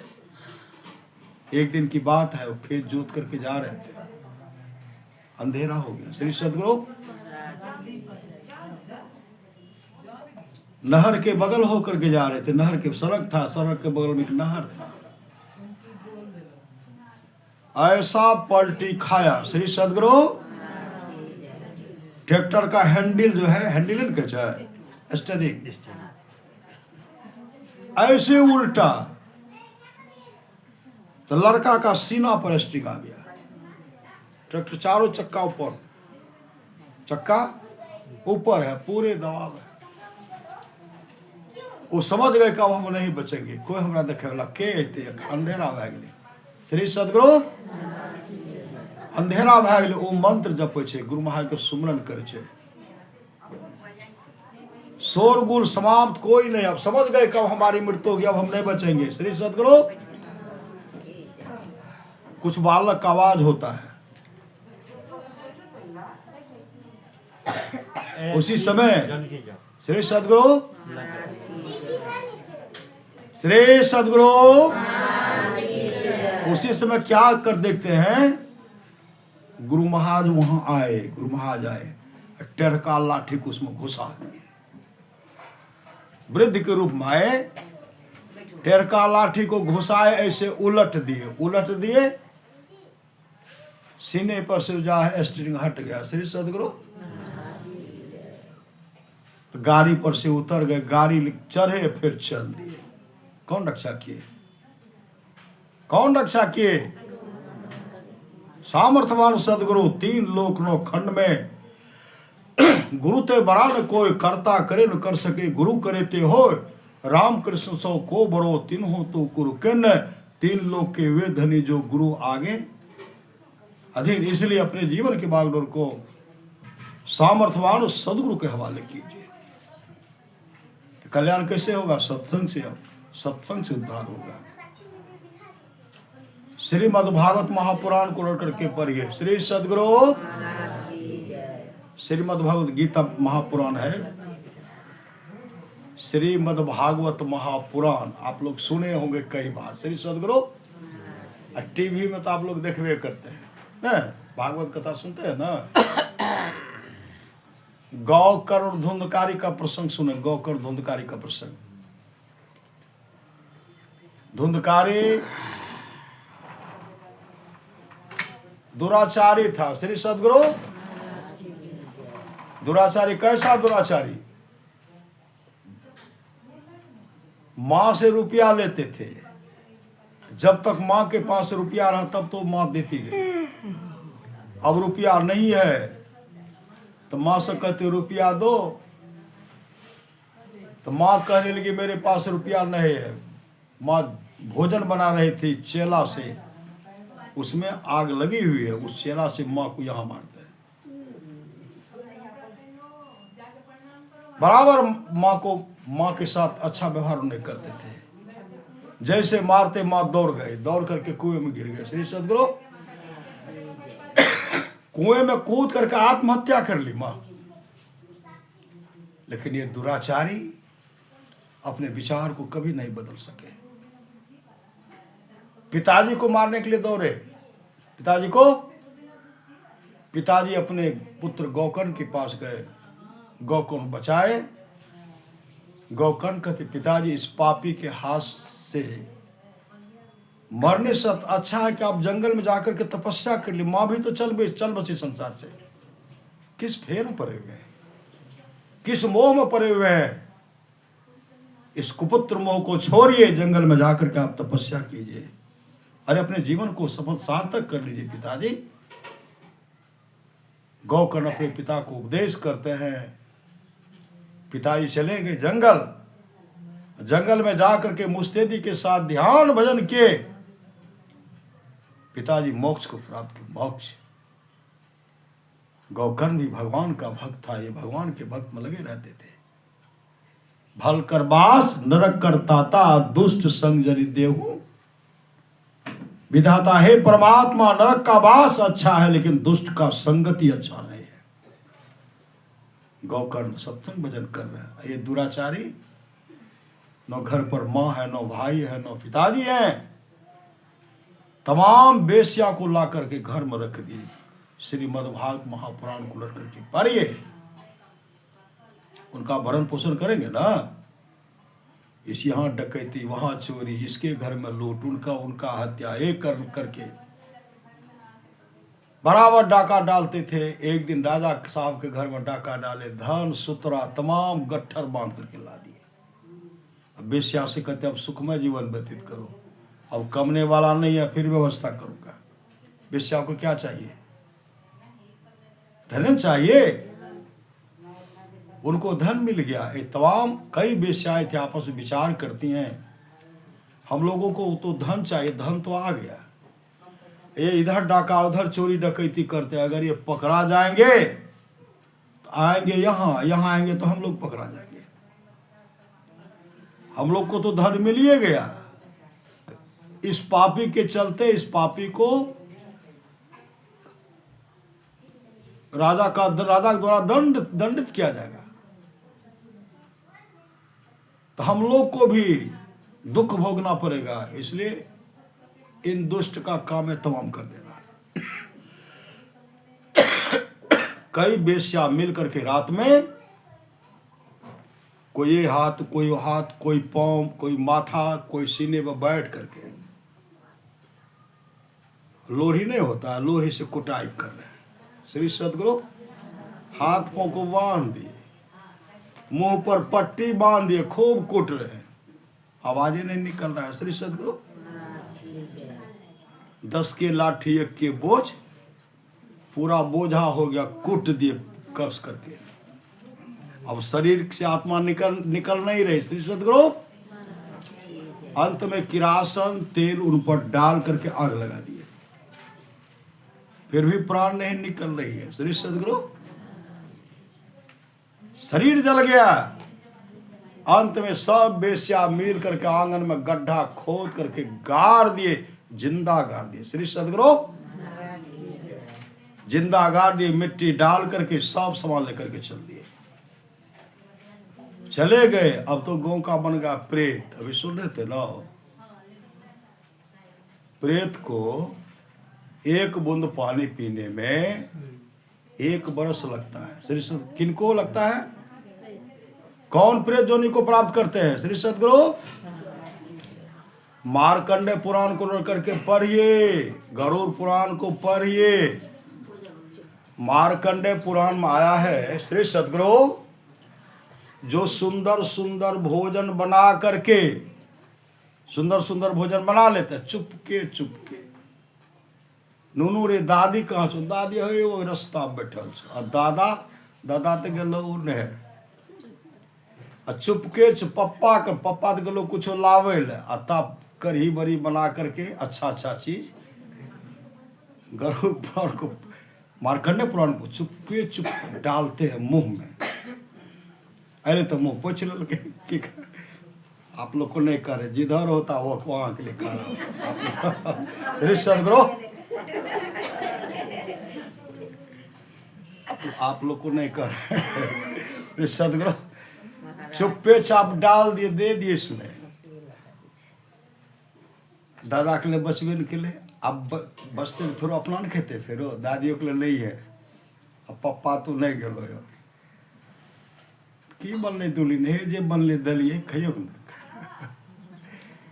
अब एक जगह देखे अच्छा अच्छा सुंदर भोजन बनाए, अपने सास को नहीं दिए। दो बेटा, अरब का संपत्ति कहिए। एक बहू बेटा खूब सेवा करते थे माँ का।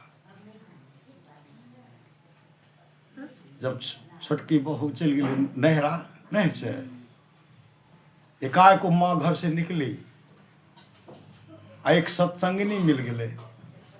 हे हमरा जे छे ने 10 टका के बिस्कुट मंगा दा, पुतो हेते ने हमर छोटकी हेते तो हम दे देवे 10 टका, हमरा लग पेट बगा लागे छे, लाबत। ओ गई, कल के अहाँ के माय जे छे ने श्री सदगुरु 10 टका के बिस्कुट मांगे छे, आ अते ने दुल्हन दे देता का। वो क्या कहते गरम दल बैठल छे, केकरा कल के गरम दल? पति अपना पत्नी के कहे गरम दल बैठल छे बगल में, नहीं दिए। गरम दल बैठल छे नहीं देवी। उस सत्संगनी अपने घर से रुपया लाए, 10 टका का बिस्कुट दिए, उसी के पुत्र से खरीद करके उस माँ को दिए। तब माँ भूख की क्षुधा मिटाए। लाभ किनको होगा? गरम दल कहे वाला कहे कि जे दल के ओकरा जो दिए। आज उनका पुत्र इतना सेवा करे ना, जो दिए ना, जो बहन उनको दिए। आपस में प्रेम है, पति पत्नी में प्रेम है, पुत्र काफी सेवा करते हैं। इस हाथ से कीजिए उस हाथ को मिलेगा। श्री सदगुरु आज जो माँ का सम्मान नहीं किए, माँ को भोजन नहीं दिए, अरबों का संपत्ति है, लेकिन समय पर कोई बहू उनको भोजन नहीं देती है। बहू के सम्मान होना चाहिए कि फिर ये बाजार में ना पुतों को मार दे लोरी है, फिर ये बाजार दे। आज दुर्गति में है श्री सदगुरु, इसलिए उनको बेटी समझिए। बेटी सबको छोड़ करके आपके घर आए ना, बेटी है बेटी, उस बेटी को समझना चाहिए कि हम पिता तो विदाई कर दिए। जिस घर में अपने सास ससुर का सेवा करें, पति का सेवा करें, आपस में मेल से रहे, जहां सुमति तहां संपत्ति। ना दुख का मुख नहीं देखना पड़ेगा। जिस माँ के मुख से निकल गया, जिस पिता के मुख से निकल गया, जाहो बेटा कभी दुख के मुख नहीं देखे पड़ता, जाहो बेटी कभी तोरा दुख के मुख नहीं देखे पड़ता। ऐसे पुत्र वधू को, ऐसे बाल बच्चे को आने वाले समय में कभी दुख का मुख नहीं देखना पड़ेगा। इसलिए आशीर्वाद लेना है तो ले लीजिए। श्री सदगुरु मार्कंडे पुराण में जो चुपके सुंदर पैन हमी पीबो, श्री सदगुरु सुंदर भोजन हमी ने ध्यान दे पैन छे तो पैने छे। जो अपने माता पिता को समय पर पानी नहीं देते, पानी पति को, सौभाग्य को, किसी को पानी नहीं देते हैं, ऐसे का जब शरीर छूटता है ना, वो प्रेत बनते हैं। और जब उनको कूटते हैं ना, जमराज कूटते हैं ना, मार्कंडे पुराण में आया। अच्छा भूत पहला लागे की मांगे छे? काजू की किशमिश कि रस कदम मांगे छे कि छना दे दियो। आबि रहल छे तिल संक्रांति, तिलवे दे दियो, तिलकुटे दे दियो, मांगते हैं। छालीदार दही तो पूर्ण नहीं दे दियो, ये नहीं मांगते हैं। जब कुटाई शुरू होती तो पानी चाहिए। जमराज कहते हैं जम दो तो इस पापी पापनी को पानी मत दो, गरम गरम खून पिलाओ, क्योंकि माता पिता का सम्मान नहीं किया है, माता पिता को समय पर पानी नहीं दिए हैं, पति को पानी नहीं दिया, पत्नी को पानी नहीं दिया है, बाल बच्चे को पानी नहीं दिया है। इस पापनी को पहले, पापी को पहले गरम गरम दुर्गंध युक्त खून पिलाओ, खून पिलाया जाता है। जब मुख से निकलता भोजन तो कहता है जम दो तो इस पापी पापिनी को गरम गरम दुर्गंध युक्त पीव पिलाओ। पीव नहीं पीवे श्री सदगुरु, नहीं पीवे, इधर से भी गुस्सा उधर से भी गुस्सा। गीताराम स्वामी कहते ओ गंगाराम तेरा सुगना पिंजरा पुराना हो गया, तुम बैठा है खामोश तेरा साथी रवाना हो गया। मौत रूपी बिल्ली बैठी है तेरी ताक में, मोर तू पछताएगा मिल जाएगा जब तू राख में। ओ मुसाफिर कर तैयारी गाड़ी आने वाली है, तत्काल ही छूट जाएगी सीटी बजाने वाली है। मौत रूपी डाक गाड़ी जिस समय आएगी कहे गीतानंद यहाँ की सारी संपत्ति यही रह जाएगी। कुछ साथ जाएगा। आज धुंधकारी दुख भोग रहे हैं, इस पर सवार उस पर सवार। और गांव के लोग पर सवार होते तो मांगते हैं पानी। श्री सदगुरु एक दिन की बात है, गौ करना आए घर। श्री सदगुरु गौ कर जैसे घर आए, घर आए तो संधि उपासना समय पर ध्यान करने के लिए जैसे बैठे ना, भैंसा के रूप में आते हैं। शरीर में आग लगी हुई है, बचाओ बचाओ बचाओ। वृक्ष उखाड़ उखाड़ कर आंगन में फेंक रहे हैं, मिट्टी का ढेला कंकर पत्थर जमा कर रहे हैं। श्री सदगुरु बचाओ भैया बचाओ। गौकर्ण कहते कौन हो तो तुम भैंसा के शरीर में, हो तो तुम प्रेत के शरीर में रूप में, लेकिन आवाज तो मेरे धुंधकारी का है। उस समय कहते भैया हम धुंधकारी। श्री सदगुरु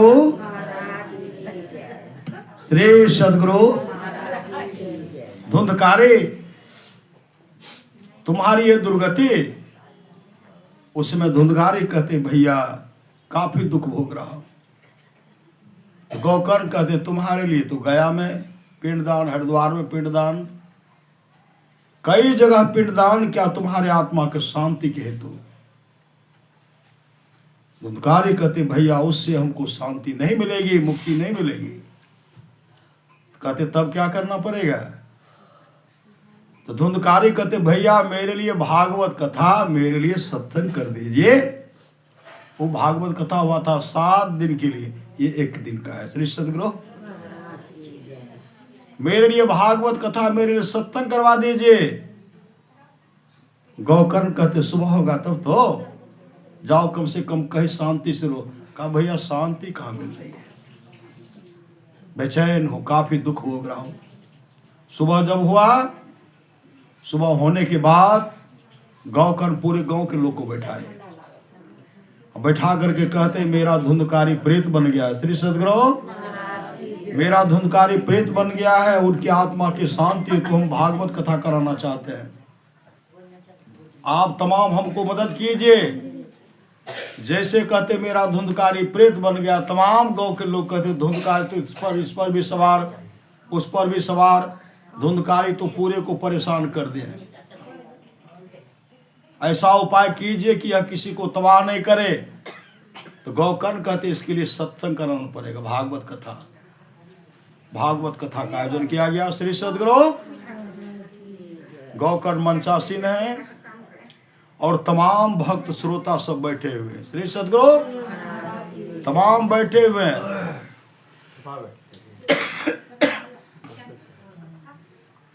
जैसे भागवत कथा प्रारंभ होने वाला था, श्री सदगुरु पूरे भक्त सब बैठे हुए थे। उसी समय धुंधकारी आ गए। किस रूप में? प्रेत के रूप में। और प्रेत का मन छटपट करता है, प्रेत अस्थिर नहीं रहता है। अब प्रेत होता भी है बड़ा चालाक। श्री सदगुरु 7 पौर का एक बांस का खुट्टा रखा हुआ था, जो सरा था उसमें छिद्र था। प्रेत होता बड़ा चालाक, उसी में प्रवेश कर गया, सूक्ष्म रूप से प्रवेश किया।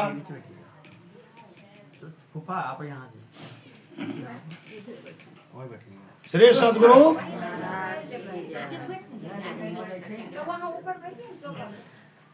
प्रेत होता है बड़ा चालाक,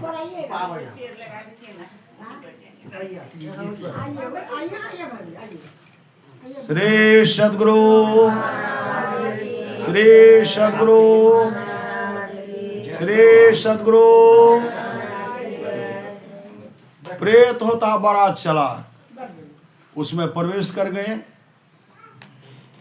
एक दिन भागवत कथा सत्संग सुनी, एक पुर फटा, दूसरा दिन से दूसरा पोर फटा, तीसरा दिन में तीसरा पोर फट गया, चौथा दिन में चौथा, पांचवा दिन पांचवा, और छठा दिन में छठा पोर फट गया।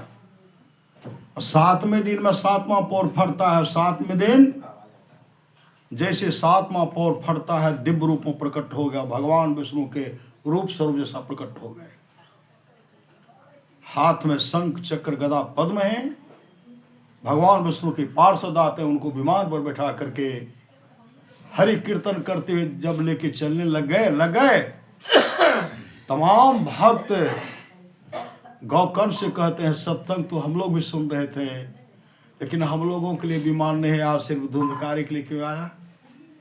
भगवान विष्णु के पार्षद कहते, जिस श्रद्धा प्रेम से धुंधकारी ने सत्संग का श्रवण किया, उस श्रद्धा प्रेम से आप लोग नहीं सुने। आप लोग सुनते तो आप लोगों के लिए विमान आता है, लेकिन आप लोग श्रद्धा प्रेम से नहीं सुने, इसलिए आप लोगों के लिए विमान नहीं आया। जिस दिन सुनेंगे तो आप लोगों का परम कल्याण होगा।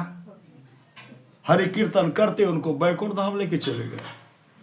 अब पूरे गांव के लोग विचार करते, श्री सदगुरु धुंधकारी चला गया, हम लोग भी जाएंगे, हम लोग भी जाएंगे। फिर भागवत कथा कहिए, श्रीमद् भागवत पुराण को उलट करके पढ़िए श्री सदगुरु। अब पुण्या की पावन धरती पर तो बराबर भागवत कथा होता ही रहता है। आप लोग को सुनने का तो बहुत मौका मिला होगा, और टीवी में आप लोग देखते हो, सुनते होंगे ना श्री सदगुरु। फिर कुछ दिन के बाद आरंभ हो गया, भागवत कथा प्रारंभ हो गया। 15 दिन तक लगातार चला श्री सदगुरु। जब तक विमान नहीं थे तब तक हमारे कब सत्संग छोड़बेर करवे। 15 दिन तक सत्संग चला। क्षेत्र भागवतमय हो गया, सत्संगमय हो गया। बहुत बड़ा विमान आया श्री सदगुरु। विमान पर जो भी भक्त थे सबको बैठा लिए, भक्त सब बैठे। गांव का एक भी मनुष्य नहीं बचे श्री सदगुरु। गांव का एक भी चौपाया जानवर नहीं बचे। गांव का एक चूहा, बिल्ली, छुछुंदर सब नहीं होता, मूसा सब, कोई नहीं बचे।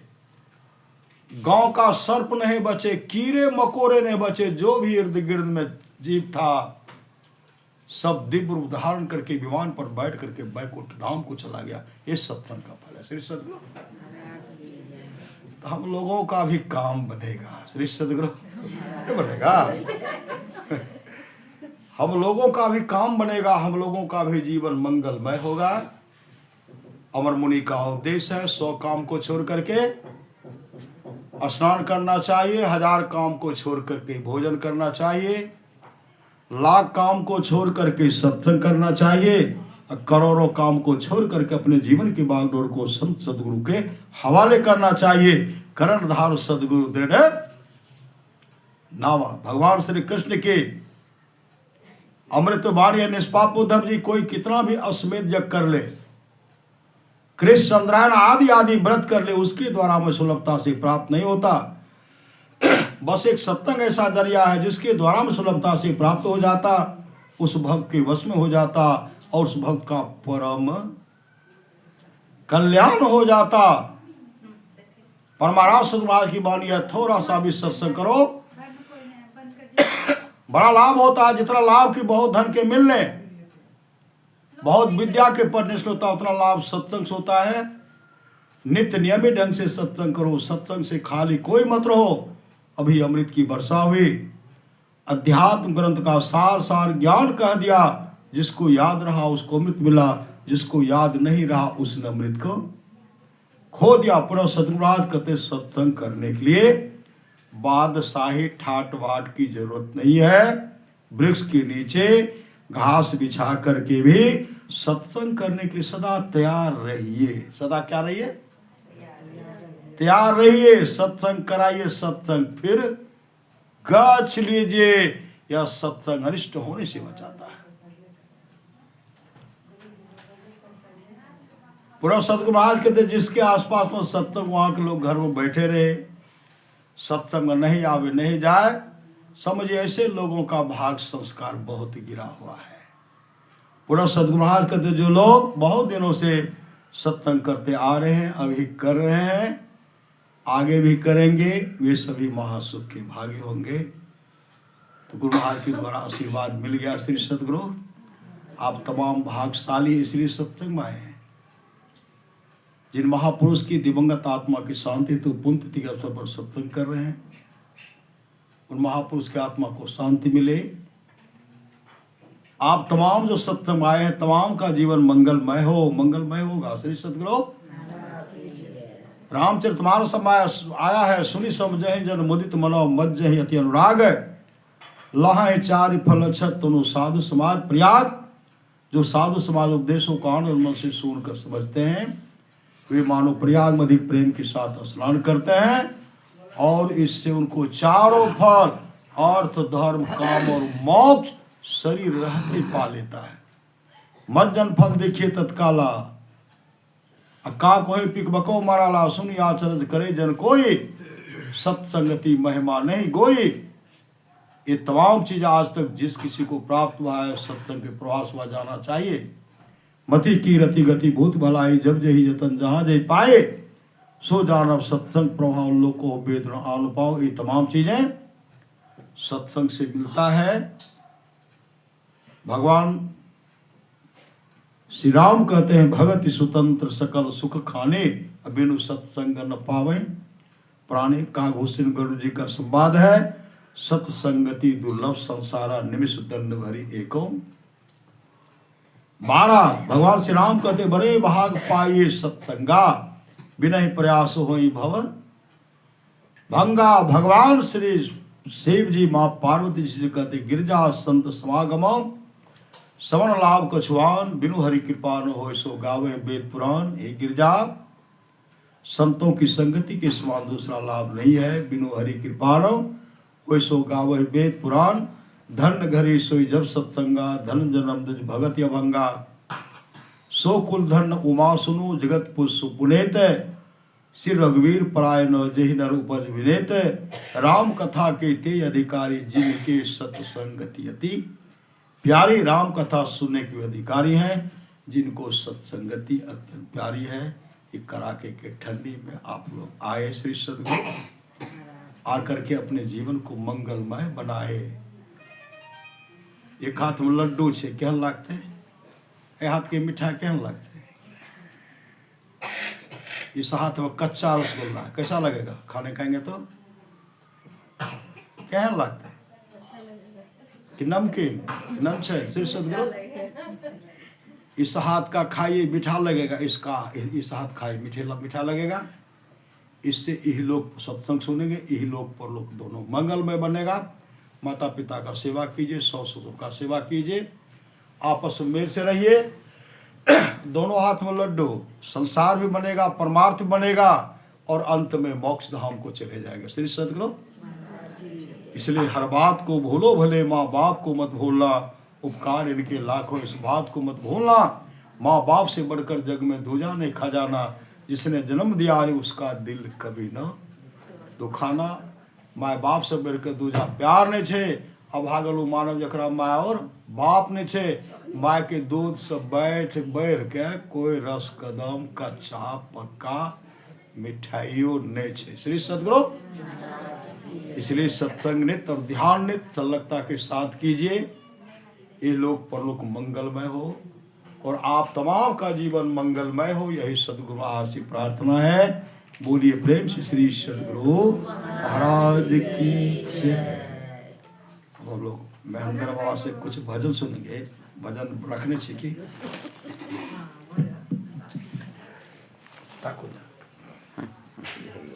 श्री सद्गुरु महाराज की जय। श्री सद्गुरु श्री सद्गुरु जय। श्री सद्गुरु महाराज की जय। श्री सद्गुरु महाराज की जय। श्री सद्गुरु श्री सद्गुरु श्री सद्गुरु महाराज की जय। श्री सद्गुरु महाराज की जय। श्री सद्गुरु श्री सद्गुरु श्री सद्गुरु